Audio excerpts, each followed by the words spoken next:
नसीब हैं।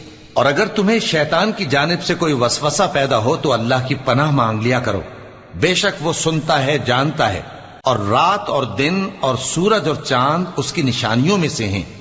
तुम लोग न तो सूरज को सजदा करो और न चांद को, बल्कि अल्लाह ही को सजदा करो जिसने इन चीजों को पैदा किया है, अगर तुमको उसकी इबादत मंजूर है।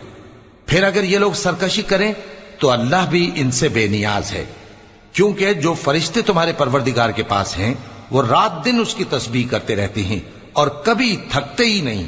और ए बंदे, ये उसी की कुदरत के नमूने हैं कि तू जमीन को दबी हुई यानी खुश्क देखता है, फिर जब हम उस पर पानी बरसा देते हैं तो वो शादाब हो जाती और फूलने लगती है।